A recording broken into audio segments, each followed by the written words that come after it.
Good morning बच्चों। आज की जो हमारी वर्कशीट है वो है वर्कशीट नंबर 21। आज इसको समझते हैं। इस वर्कशीट में एक तो आपको ये वाली आकृति दे रखी है।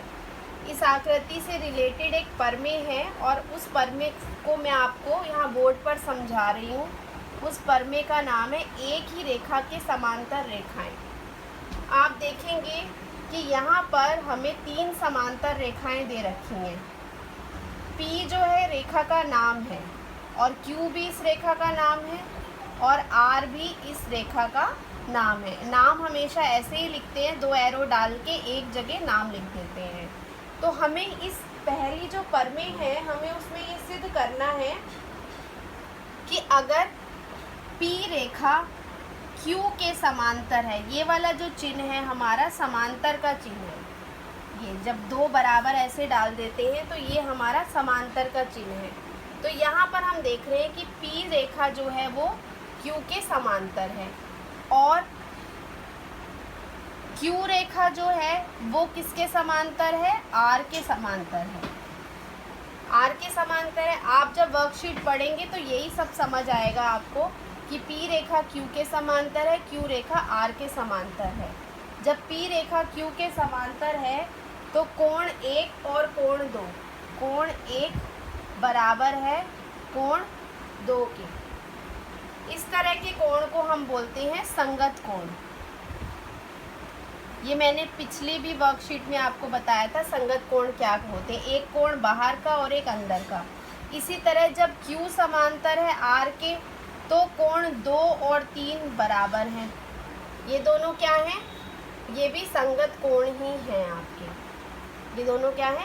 संगत कोण। इसी तरह से अगर आप देखोगे 1 बराबर है 2 के, 2 बराबर है 3 के, तो हम कह सकते हैं कि 1 किसके बराबर हो जाएगा?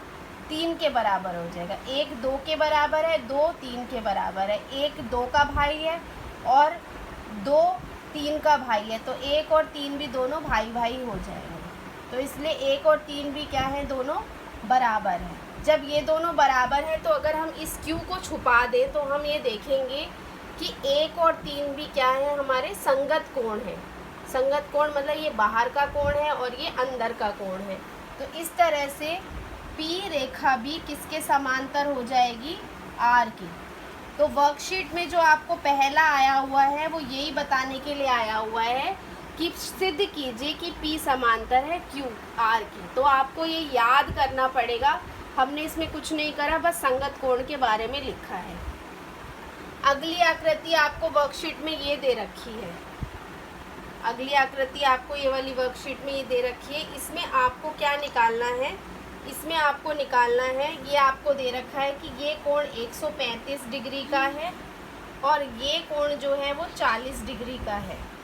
आपको निकालना है कि ये कोण निकालो। इस कोण का नाम इन्होंने बता रखा है XMY।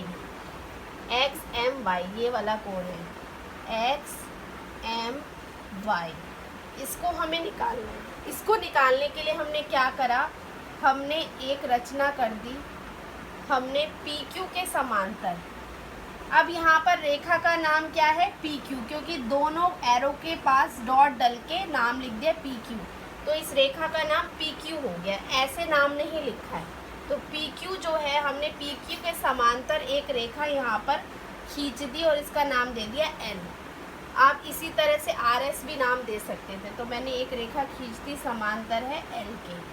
जब ये रेखा समांतर है L के तो ये अब आपको ये याद रखना पड़ेगा, इसका नाम मैंने 2 दे दिया, इस कोण का नाम मैंने 3 दे दिया।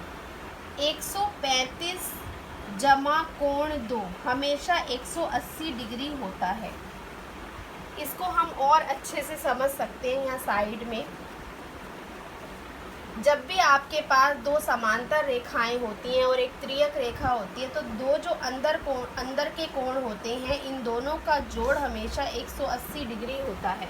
तो आप देखो कि ये एक समांतर रेखा है इसके, तो इस कोण और इस कोण का योग क्या होगा? 180 डिग्री। इन कोणों को हम बोलते हैं अंत्य कोण, अंत्य कोणों का योग। तो इससे जब हमारे पास कोण 2 निकल आएगा, कोण 2 क्या होगा? 180 माइनस 135।